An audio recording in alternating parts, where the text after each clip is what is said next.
Party high command जो तय करेगा वो हमें मंजूर है।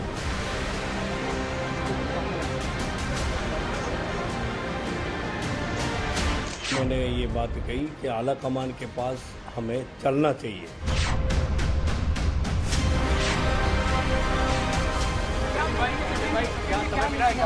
आप आज हाईकमान को धक्का बता रहे हैं।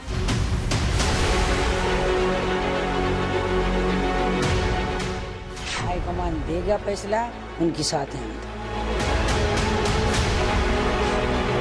हम कांग्रेस के साथ हैं और कांग्रेस के साथ रहेंगे। आला कमान कहेगा जो जिसका नाम लेगा वो मंजूर।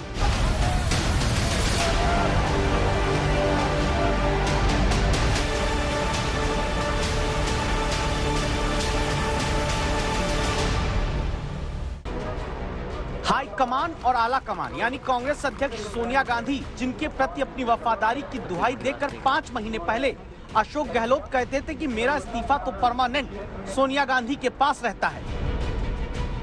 जब मैं पहली बार मुख्यमंत्री बना 98 के अंदर, तब से मैंने सोनिया गांधी को, उन्होंने मुझे चांस दिया चीफ मिनिस्टर बनने का, पहली बार, दूसरी बार, जो भी था, तीसरी बार, तो मैंने उनको उस पर से अधिगत कर रखा है।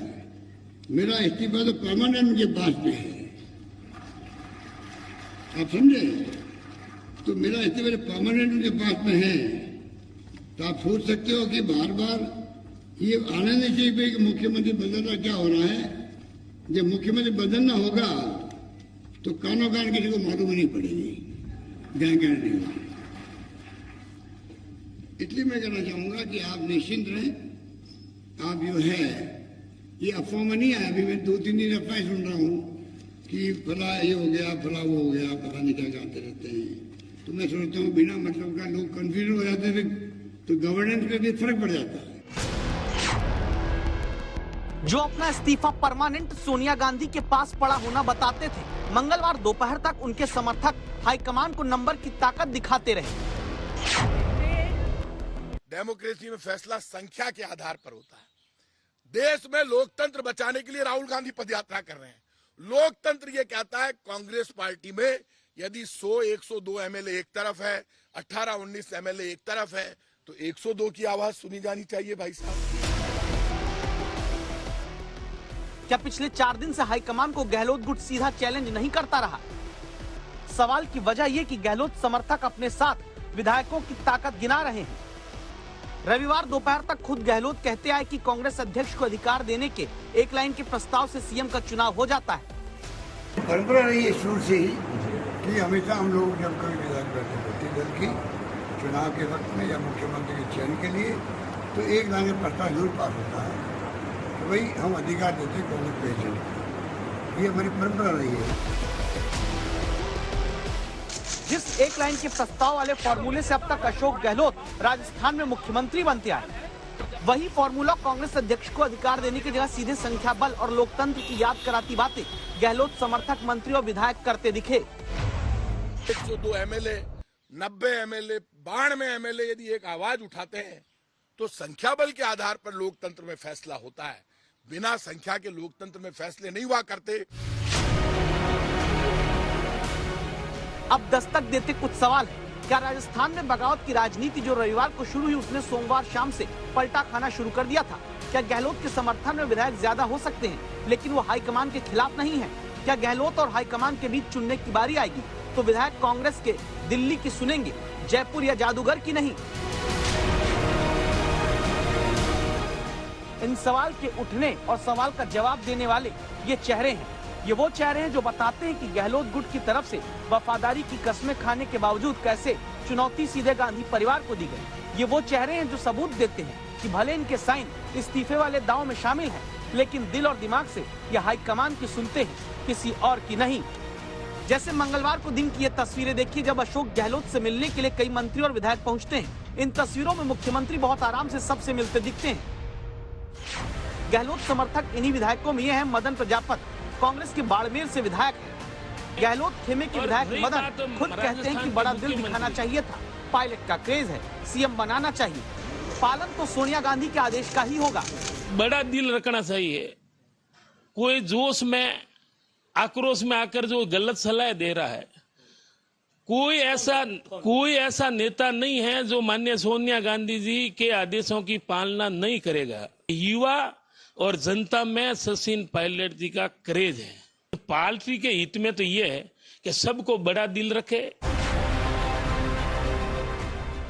क्या गहलोत ने समय रहते भांप लिया था कि हाईकमान को चुनौती देकर गलत हुआ? क्या गहलोत समझ गए थे कि विधायक भले समर्थन में हो लेकिन हाईकमान के खिलाफ नहीं जाएंगे? इसीलिए अशोक गहलोत रविवार से खामोशी से पूरे घटनाक्रम को देखते रहे, खासकर विधायकों के बदलते बोल को।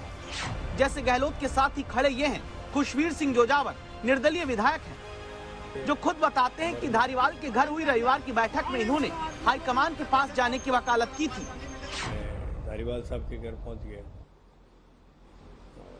वहाँ पे बात हुई तो मैंने ये बात कही कि आला कमान के पास हमें चलना चाहिए, चाहे कुछ भी हो जाए। जो अपनी ओपिनियन है आला कमान के सामने रखनी चाहिए हमें। आला कमान ने जब ये बात कही है, बुलाया है, तो निश्चित रूप से आला कमान, मैंने कहा मैं आगे होके बात कर लूंगा आला कमान से। ऐसे एक नहीं बल्कि कई विधायक हैं जो रविवार को हाईकमान की तरफ से आए निर्देश को दरकिनार करते हुए विधायक दल की बैठक के समय गहलोत समर्थक शांति धारीवाल की बुलाई बैठक में पहुंचे, लेकिन पिछले 30 घंटे में खुलकर कहने लगे वही सही जो हाईकमान कहे। सभी लोगों को पार्टी के हाईकमान का निर्णय स्वीकार करना चाहिए और हमको पार्टी हाईकमान को सब चीजें छोड़ देनी चाहिए। पार्टी हाईकमान जो तय करेगा वो हमें मंजूर है और सबको उस पर पार्टी हाईकमान के साथ, उनके निर्णय के साथ रहना चाहिए। आला कमान जो भी राजस्थान में निर्णय करेगा, जिसको भी प्रोजेक्ट करेगा एज ए सीएम, मैं आला कमान के साथ हूं। और जो ये इन्होंने त्यागपत्र जो पॉलिसी अख्तियार की है, मैं उससे सहमत नहीं हूं। मैं स्वयं आला कमान के सम्मान करता हूं। जो भी उनके निर्णय होंगे मैं उस निर्णय के साथ हूं। आप लोग अशोक गहलोत के साथ हो या कांग्रेस आला कमान के साथ? हम लोग कांग्रेस के साथ है। तो आप लोगों ने इस्तीफा दे दिया, अब कैसे होगा काम? कोई इस्तीफा नहीं, कोई कुछ नहीं। हम कांग्रेस के साथ हैं और कांग्रेस के साथ रहेंगे। पार्टी के साथ रहेंगे, सोनिया जी के साथ रहेंगे, रावल जी के साथ रहेंगे। और जो हाई कमान फैसला करेगा उनके साथ रहेंगे। हाई कमान देगा फैसला, उनके साथ हैं। क्या गहलोत समर्थक विधायकों के 2 दिन भीतर बदले? इसी सुर ने राजस्थान में बगावत की ताल को बदला है। जहां पहले रविवार को चुनौती देता गहलोत गुट दिखा, फिर सोमवार को गहलोत गुट की अनुशासनहीनता की रिपोर्ट पर्यवेक्षकों ने सोनिया गांधी को बताई। फिर सोमवार शाम से गहलोत गुट के विधायक ही जो सुनेंगे हाईकमान की सुनेंगे की बात कहने लगे। और मंगलवार शाम दावा हुआ कि पर्यवेक्षकों की रिपोर्ट में अशोक गहलोत क्लीन चिट पा गए, लेकिन गहलोत समर्थक कुछ मंत्री और नेताओं पर कार्रवाई के लिए कहा गया। यानी अब गहलोत से कुर्सी के लिए बागी होने के आरोपों पर क्लीन चिट मिल रही है, लेकिन आगे कांग्रेस अध्यक्ष पद की कुर्सी क्या गहलोत पाएंगे? अगर हाँ तो फिर मान लीजिए जादूगर का जादू चल गया। दिल्ली से मौसमी सिंह के साथ शरद कुमार, जयपुर आज तक।